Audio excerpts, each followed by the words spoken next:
አሰላሙ አለይኩም ወረሕመቱላሂ ወበረካቱ። ሰላም እንዴት ናችሁ? እስጋ ጥያቄ ያለን መልስ። ሁሰን ከክርስትና እና ከእስልምና ማን ነው ቀድሞ የመጣ ይላል። እንግዲህ ክርስትናና እስልምናን ማወዳደር ስህተት ነው። ስህተት ነው ያልኩበት ምክንያት ምንድን ነው? እስልምናን ስናይ ጊዜ ፈጣሪ የደነገገው ሃይማኖት ነው ለነቢያት ሁሉ። ክርስትና ግን ፈጣሪ የደነገገ ሃይማኖት አይደለም። ነቢያትም የደነገጉት አይደለም። ነቢያትም የሰበኩት አይደለም። እስልምና ግን ፈጣሪ የደነገገው ነው። ነቢያት ሁሉ የኖሩበትና የሰበኩት ሃይማኖት ነው። ለዚህ ማስረጃ አምላክ አላህ ሱብሓነሁ ወተዓላ ራሱ ለነቢያት የደነገገው ሃይማኖት እንደሆነ ሲናገር ምን አለ? በሱራ ሹራ ላይ ሸረዐ ለኩም ሚነ ዲን ማ ወሳ ቢሂ ኑሐን ወለዚ አውሐይና ኢለይከ ወማ ወሰይና ቢሂ ኢብራሂመ ወሙሳ ወዒሳ ይላል። እነሆ ይህን እስልምናን ሃይማኖት ደነገግኩላችሁ ከዚህ በፊት ለአብርሃም፣ ለኖህ፣ ለሙሴና ለመሲሁ ደንግጌው የነበረውን ሃይማኖት ይላል። ስለዚህ ራሱን የደነገገው ለነቢያት ደንግጎላቸው የነበረው ሃይማኖት ነው። ነቢያቶች የኖሩበትና የሰበኩት ሃይማኖት ነው። በሌላ ቦታ ላይ አምላክ አላህ ሱብሓነሁ ወተዓላ ራሱ ሲናገር ምን አለ? ኢነ ዲነ ዒንደ ላሂ ልእስላም ይላል። ከእኔ ከአምላካችሁ ከአላህ ዘንድ ትክክለኛ ሃይማኖት እስልምና ብቻ ነው ይላል። በሌላ ቦታ ላይ ምን ይላል? ወረዲቱ ለኩም ልእስላመ ዲና ይላል። እስልምናን ሃይማኖትን ብቻ ወደድኩላችሁ እያለ ይናገራል። ራሱ ፈጣሪ የደነገገው ሃይማኖት ነው ለነቢያት። በሱረቱል ሐጅ መጨረሻው አንቀጽ ላይ ምን ይላል? ወጃሂዱ ፊላሂ ሐቀ ጂሃዲህ ወጅተባኩም ወማ ጀዐለ ዐለይኩም ፊዲን ሚን ሐረጅ ሚለተ አቢኩም ኢብራሂም ወሰማኩሙል ሙስሊሚን ይላል። ራሱ አምላክ አላህ ሱብሓነሁ ወተዓላ የደነገገው ሃይማኖት እንደሆነ ከተናገረ በኋላ ይህ መንገድ እስልምና የአባታችሁ የአብርሃም መንገድ ነው እያለ ይናገራል። ለእነ አብርሃም፣ ለእነ ሙሴ፣ ለእነ መሲሁ ሰጥቷቸው የነበረው ብቸኛ መለኮታዊ ሃይማኖት ነው። ይህ መሆኑ ከታወቀ ነቢያቶች ራሳቸው እስልምናን ላይ እንደነበሩ እስልምናን እንደሰበኩ የሚገልጹ አናቅጾችን በርካታ አሉ። ለምሳሌ በሱራ አሊ ዕምራን ላይ ምን ይላል? ማ ካነ ኢብራሂሙ የሁድየን ወላ ነስራንየን ወላኪን ካነ ሐኒፈን ሙስሊማ ወለም የኩ ሚነል ሙሽሪኪን ይላል። አብርሃም አይሁድ አልነበረም፣ ክርስቲያንም አልነበረም፣ በአላህ ላይ አጋሪም አልነበረም። ነገር ግን በእርሱ ትእዛዝ ላይ ቀጥ ያለ ሙስሊም ነበር ይላል።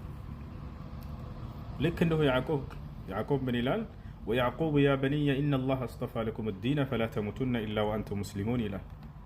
ልጆቼ ሆይ እነሆ አምላካችሁ አላህ አንድ ሃይማኖትን መርጦላችኋል፣ እስልምናን፣ አደራ ሙስሊሞች ሳትሆኑ እንዳትሞቱ አላቸው ይላል።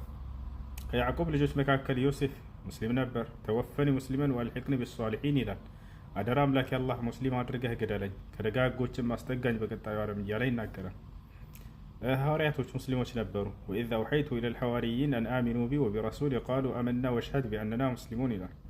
ወደ ሐዋርያቶችም የትእዛዝ ቃሌን ባስተላለፍኩ ጊዜ ይላል አምላክ አላህ። በማን በኩል? በመሲሁ በኩል። ምን የሚል ትእዛዝ ነው የተላለፈላቸው? አን አሚኑ ቢ ወቢረሱሊ የሚል በእኔ በአምላካችሁ በአላህ እመኑ፣ በላኩላችሁ መልእክተኛና ነቢይም እመኑ አላቸው። ከዚያ በኋላ ቃሉ አመና አምነናል ላሉ፣ ወሽሀድ ቢአንና ሙስሊሙን እኛ ሙስሊሞች መሆናችንን መስክርም አሉ ይላል። ሙስሊሞች መሆናቸውን ሐዋርያቶች ሁለት ቦታ በግልጽ ራሳቸው የተናገሩበት አለ እና ይህ ነው እና ስለዚህ ከአምላክ ዘንድ እውቅና የተሰጠው ሃይማኖት ነው። አምላክ ራሱ ለነቢያት የደነገገው ነቢያቶች የሰበኩበትና የኖሩበት ሃይማኖት ነው። ወደ ክርስትና ስንመጣ ግን መጽሐፍ ቅዱስ ላይ ራሱ ላይ እግዚአብሔር ክርስትና የሚባለን ሃይማኖት ደንግጓል ለነቢያቶች የሚል የለም። ቷቸዋል ክርስትና የሚባልን እምነት ተከተሉ ብሎ በፍጹም አላዘዛቸውም። ነቢያቶችም ክርስትና ላይ ሰዎች እንዲኖሩ አልሰበኩም፣ ወይም ሰዎች ክርስቲያን እንዲሆኑ አልሰበኩም። ስለዚህ ከአምላክም ዘንድ ከነቢያቶችም ዘንድ እውቅና የሌለው ሃይማኖት ነው።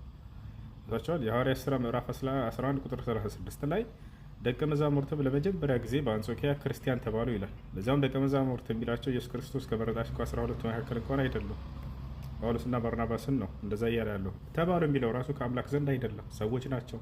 ስለዚህ ሰዎች ያወጡት ሃይማኖት ነው። ኢየሱስ ክርስቶስ ካደረገ በኋላ በአንጾኪያ ላይ ሰዎች ክርስቲያን እንደተባሉ ነው የሚገልጸው ሁሉ ማለት ነው።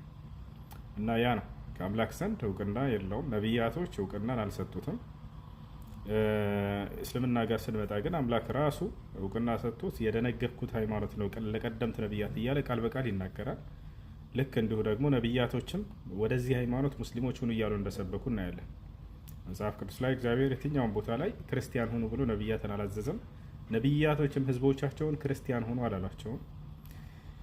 ይህን ይመስላል እና ወደዚህ ወደ ቀደምት ነቢያት ወደ ነበሩበት መንገድ እንጠራቸዋለን። ነድዑኩም ኢለል ኢስላም አላህ በቁርአን ላይ ለእናንተም ጥሪ አድርጓል። ወቁል ሊለዚነ ኡቱል ኪታብ ወልኡምይን አአስለምቱም ይላል። ሙሐመድ ሆይ ለእነዚያ ለአይሁድና ለክርስቲያኖች ሰለሙ በላቸው ይላል። ፈኢን አስለሙ ፈቀድ ይህተደው ከሰለሙ በእርግጥም ቀናውን ጎዳና ተመሩ ይላል። ወኢን ተወለው ፈኢነማ ዐለይከል በላግ፣ እምቢ ካሉ ግን በአንተ ላይ ያለብህ ግዴታ ማድረስ ብቻ ነው ይላቸዋል።